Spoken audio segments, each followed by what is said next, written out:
picky rapper Hunagundi suffers from a rare eating disorder, which makes him crave bricks, mud and gravel.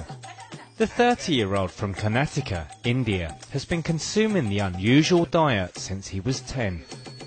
ನಾನು ತಿನ್ನೋದಿನ ದಿನರಾತ್ ನನಗೆ ಬೇಕು ನಾ ತಿನ್ನವ ನನ್ನ habit ಅದು ನಾ ತಿನ್ನವ ಅಮ್ಮ ಬೇಡ ಅಂತ ಹೇಳ್ಬಿಡ್ರಿ ನನಗೆ ದಿನತ್ತೆ ಬೇಕದ ಊಟ ಮಾಡಿದ್ರು ನೀವು ಚಿಕನ್ ಮಾಡಿಸ್ತೀಯಾ ಚಿಕನ್ ಫ್ರೈ ಮಾಡಿಸ್ತೀಯಾ ಅದು ತಿನ್ನಸ ನನಗೆ ಮುಂದೆ ಬೇಕು ನನಗೆ ಒಟ್ಟು ಮಾಡಬೇಕು. Hunagundi claims to consume around 1 brick a day, as well as eating up to 2 kilos of mud and gravel.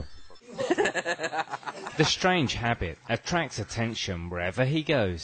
Sir, I don't know ನಮಗೆಲ್ಲ ಜೀವನ ಒಂದು ಹಳ್ಳ ಕಡಿದ್ರೆ ಬಾಳ ನೋಡ್ತಿದ್ದೇವೆ ಅದರಲ್ಲಿ ಇವರು ಹಳ್ಳು ಮಣ್ಣು ತಿಂತಾ ಇದೆ ಸರ್ ಅವರು ನಮಗೆ ಇದು ಬಾಳ ನೋಡಿ ಬಾಳ ಬೇಜಾರಾಗಿದೆ sir.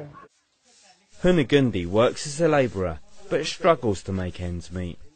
He attempts to supplement his income by performing to visitors to the village at weekends. Friends and family now want him to stop the habit for the good of his health. ತಿನ್ನಬೇಡ ಅಂದ್ರು ಕೇಳೋದಿಲ್ಲ sir ಅವನು. ನಮಗ್ ಗೊತ್ತಿದ್ದ ಪ್ರಕಾರ ನಮ್ಮ ಹೊಲದ ಕೆಲಸಕ್ಕೆ ಅದು ಬಂದಿರ್ತಾನ. ನಾವು ನೋಡಿದ ಪ್ರಕಾರ ಅಲ್ಲಿ ಉರಿ ಹಚ್ಕೊಂಡು ಉರಿ ಒಳಗೆ ಇಡ್ಲಿ ಅದು ಬರ್ತಲ್ಲ ಬುಡಕ ಸಣ್ಣ ಸೂಸ್ ಅನ್ನೋದು ಹಿಂಗೆಲ್ಲ ಸೂಸ್ ಮಾಡಿ.